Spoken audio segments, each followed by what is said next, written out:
Hi everybody, Geo here. Today we're going to do Chapter 4 for The Dark.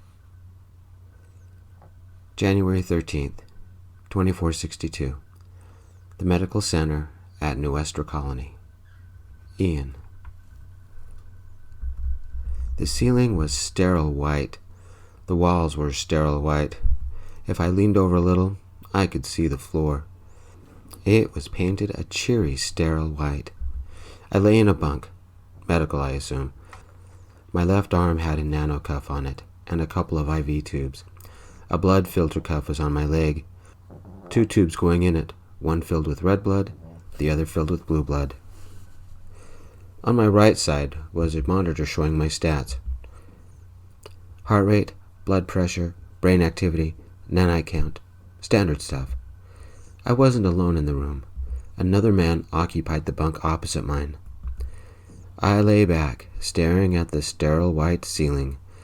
1 minute we were fleeing for our lives, the next crashing, and then I was here. The display held a date and timestamp. I'd been unconscious for a week. Bandages covered at least half of my body, maybe my head as well. I tried to feel my face, but my right hand wouldn't move. My whole arm wouldn't move. Oh my God. My arm wasn't there. I had some huge bandage on my shoulder and some small box that blinked blue. But no right arm. Where was my arm? My heart rate jumped 50 points. My blood pressure jumped as well. My brain activity? Off the scale. Oh my God, I shouted. My arm was missing. My left hand slammed against the bunk over and over. Something warm seeped from my eyes. My arm was missing. My breath came in ragged gasps. The world spun. I reached over and touched the bandage that covered my shoulder. What happened to my arm? An odd moan filled the air. It was me. Where was my arm? No, I said. No, no, no. The monitor beeped a rapid alarm. An elderly man with dark skin, white hair, and clean-shaven was at my side on the 3rd step. Easy now. You're safe, Ian. Call me Doc. My arm. What happened? I screamed. Just relax. You'll be all right, Doc said. We couldn't get you back here fast enough. I'm sorry. The console that pinned you took nearly 6 hours to cut through, and the crawler that brought back Captain Rowan and Rios had to get a heavier cutter from the shop. I couldn't think. My left hand, my only hand, kept opening and closing. Laying back, I stared at the sterile white ceiling. My arm, I said. How can I fly? I've already ordered a prosthetic from Campbell Station. Don't you worry. I'll have you flying soon enough, Doc said, carefully modulating his voice to be as soothing as possible. He pulled up his data pad and made a few notes. Losing an arm is bad, and I'm sorry, but you're still alive. I'm giving you something to calm you down. I'll see you through this. Doc was right. At least I was alive. I needed to focus on the others. Sorry, it's a shock. Captain Rowan, is she all right? Doc nodded. She will be. She didn't have any injuries as serious as yours. A couple of days ago she left for Campbell to deal with corporate. Did anyone die? I asked. Robinson, Doc said. I'm sorry. If it's any consolation, he wasn't alive for the crash. For a second, I couldn't speak. I didn't know Robinson well, except that he loved his family, a wife and 3 girls. They're back on Campbell, I said. As far as I knew, everyone on the crew had been accounted for. Who is this other person in the bunk, then? I asked. Doc nodded to the other side of the room. Your roommate? That's Rios Travieso. In the bunk opposite mine was the gray body of a man suspended 2 inches above the bunk in a null-grav field. He didn't move, blink, or breathe. The monitor behind him showed his vital signs, all in the red zone. Blood pressure, dangerously low. Heart rate, also dangerously low. Brain activity, also low. He wore a ventilator mask over his face, a nanite cuff on his right arm, and the blood filter cuff on his right leg. That was the simple stuff. Nude, he had a catheter sticking out of his dick, a couple of IVs in his arms, more tubes fastened at random parts of his body, pumping blood or some clear fluid. His head had been shaved, and he had sensor pads on his temples, and one in his upper spine. More sensor pads were above his heart, on each limb, and various points on the rest of his spine. Then more on his upper legs. The only sound from his bunk came from the impossibly slow beeping of his heart monitor, maybe 6 beats a minute, and the slow hum of the ventilator. What happened to him?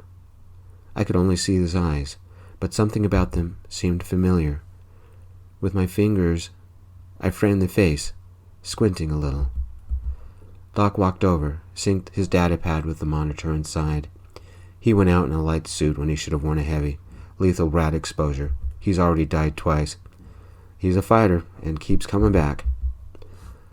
Guaca was by his head, curled up into a ball and sharing the null field.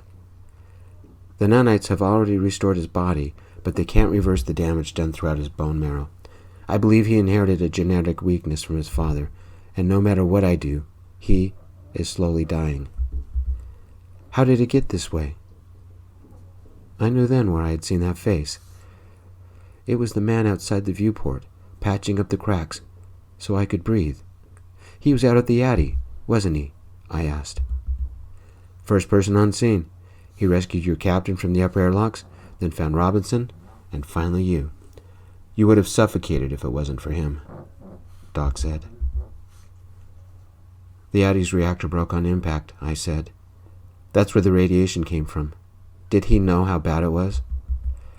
Doc made some adjustments on his pad and then looked at me, sadly.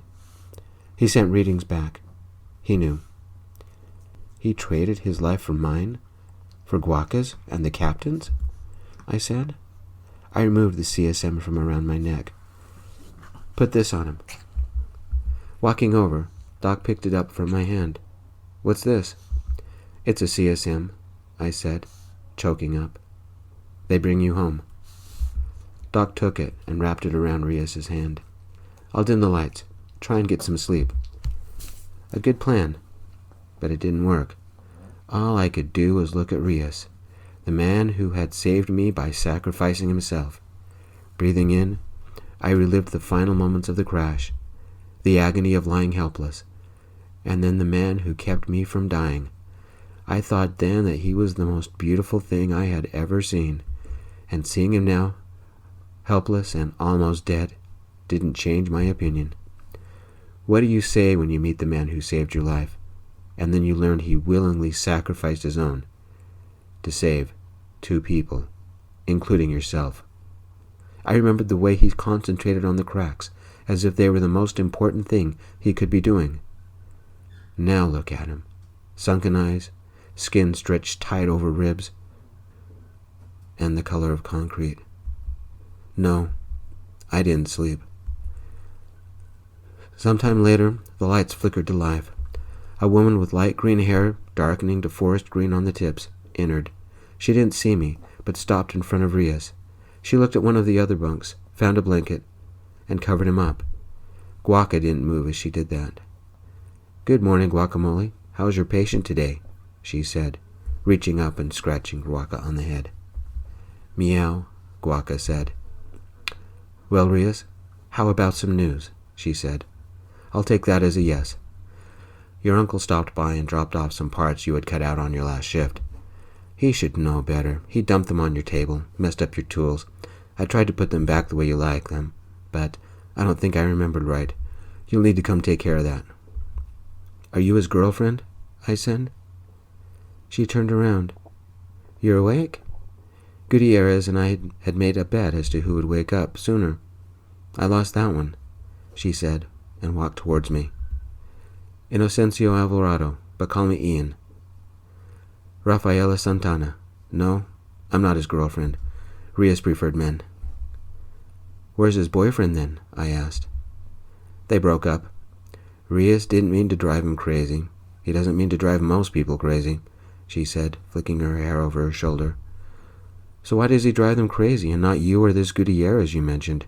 I asked. He's nice enough, but he has to have things a certain way. It's why he can take apart anything, fix it, and put it back together. His mind needs that order because it works so fast. You should see what he builds. I don't think anyone else can do what he does, Rafaela said. Why don't you tell me about him? I said. Thank you, everybody, for joining me for this chapter. We'll see you next time. Peace.